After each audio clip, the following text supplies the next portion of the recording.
Hello，大家好，又再一次歡迎大家返到嚟正能量不專業影評。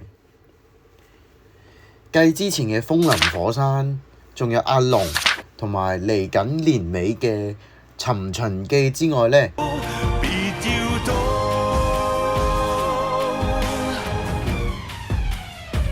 天命最高。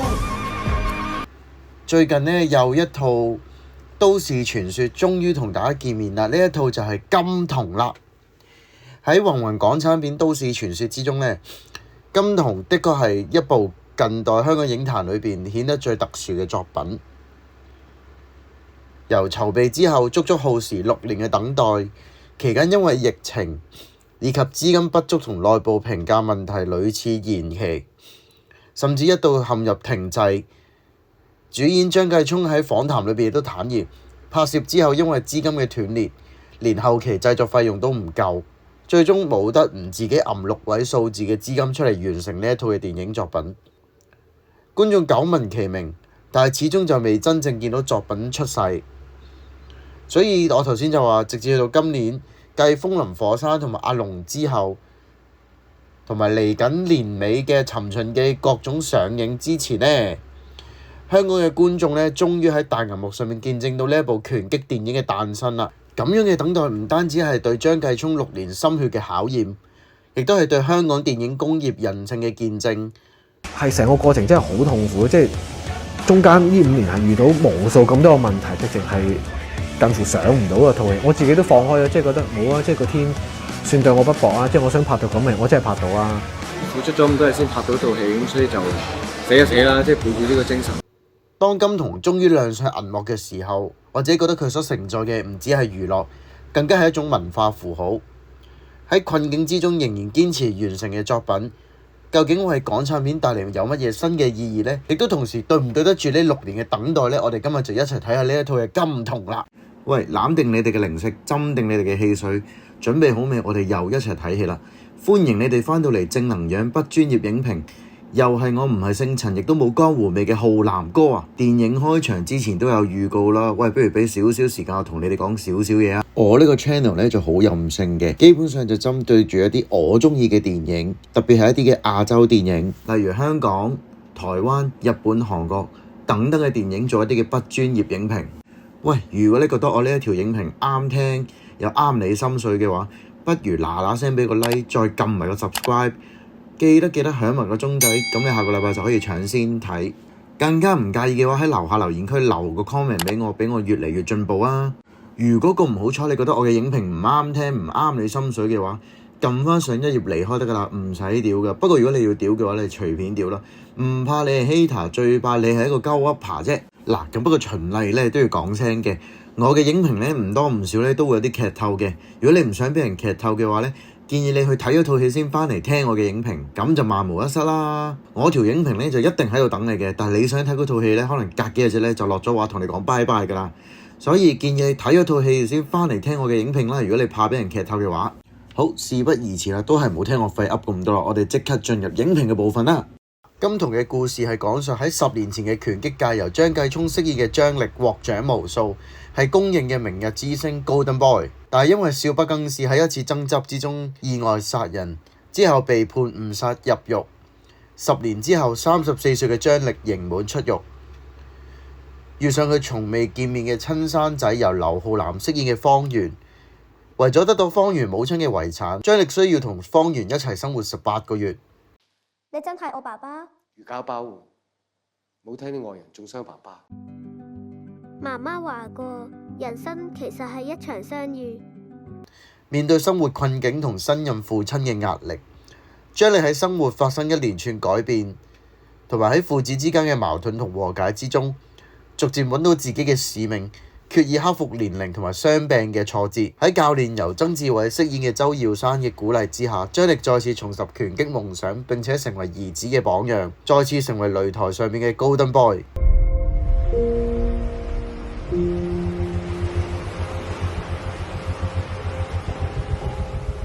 電影入邊嘅張力因為誤殺入獄10年，出獄之後一無所有。我10年前已經變咗做一嚿垃圾，不過冇人天生想做垃圾㗎，一拳咋，我乜嘢都冇晒啦。必須同素未謀面嘅兒子共同生活，並且重新踏上拳壇。呢一啲嘅劇情喺激戰同埋一秒拳王嘅珠玉在前之下，難免會被批評公式化。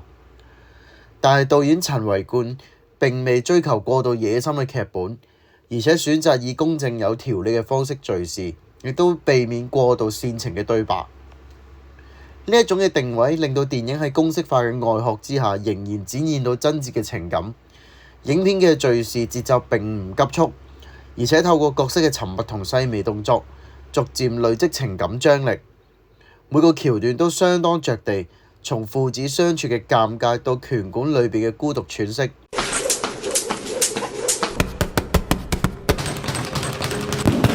都以細膩不足呈現。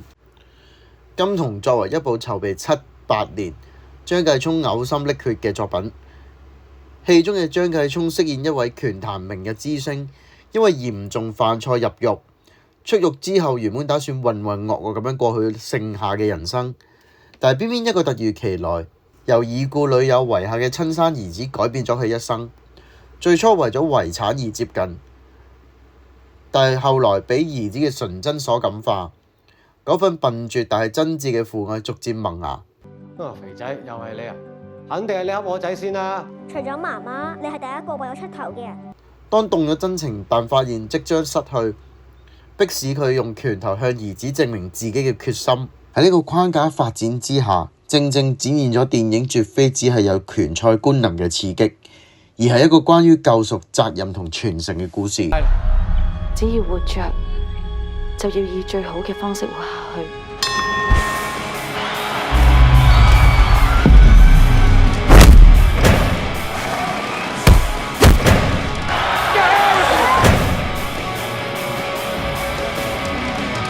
我自己覺得整套金童表現中規中矩啦，鋪排上面亦都同以往嘅拳擊片大同小異。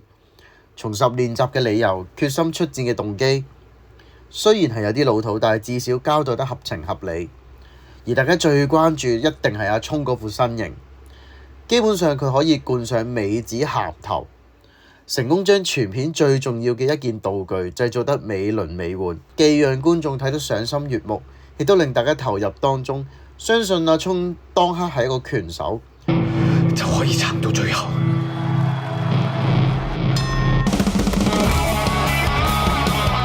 而角色亦唔係配有主角光環咁樣打不死。賽事後嘅傷痕累累，一臉血垢結疤黐咗喺枕頭套上邊，以及短暫屙血尿嘅畫面，都係芸芸拳擊片裏邊仍然揾到新鮮感嘅地方。我自己覺得呢一種嘅克制反而令到故事更加具有力量，最終能夠扣人心弦。而睇返阿聰喺專訪裏邊呢，都坦言佢並唔想演一個英雄嘅回歸，而係演一個失敗者嘅自救。所以電影嘅主題核心在於失敗者嘅自救，並非單純描繪拳擊場上面嘅勝負，而係透過拳手嘅跌宕人生，探討人點樣喺命運重壓之下尋找重生嘅可能。電影嘅動作設計並唔追求華麗，而係強調真實感。阿聰為咗角色進行地獄式訓練，6年嚟持續做 gym、跑步、控制飲食，最終喺銀幕上面呈現呢個爆炸性嘅身軀。死就死啦，即係背住呢個精神咯。呢啲機會可能人生唔係遇到好多次咯，咁所以今次就係盡做 all in 啊！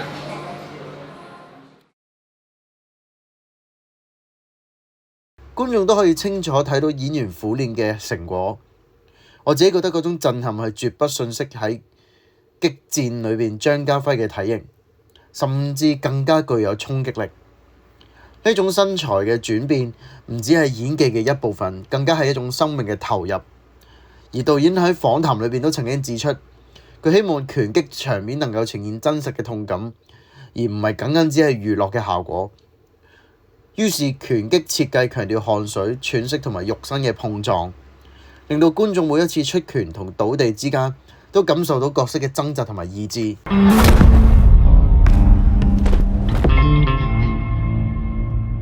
總結嚟講，電影入邊一句對白，邊一個理由夠厚就可以撐到最後。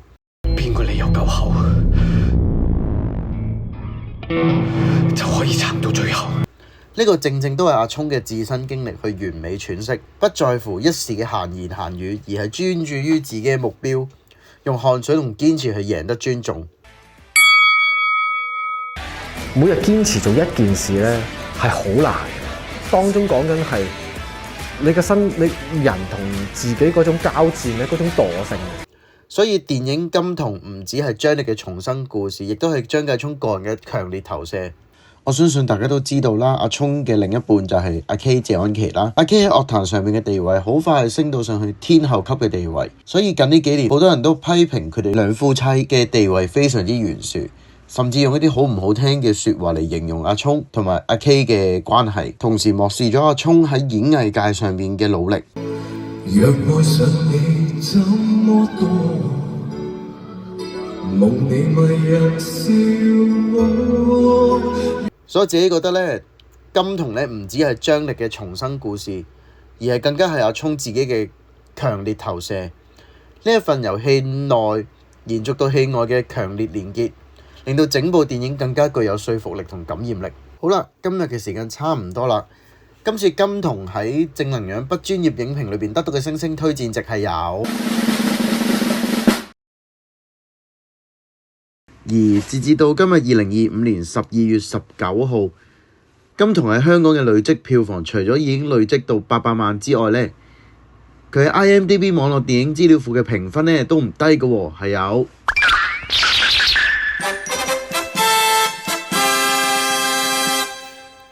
我自己咧就睇金童咧都睇到流咗幾泡眼淚啊！唔知睇咗嘅觀眾有冇為到方圓同埋張力嘅父子情而流下幾滴眼淚呢？我自己咧就好中意佢哋兩個嘅父子情啦，所以咧如果未睇嘅觀眾咧，記得喺聖誕檔期啱啦，未有大片嘅情況之下，記得再次入場支持金童呢一套阿聰嘔心瀝血嘅作品啊！我哋下套電影再見啦，拜拜。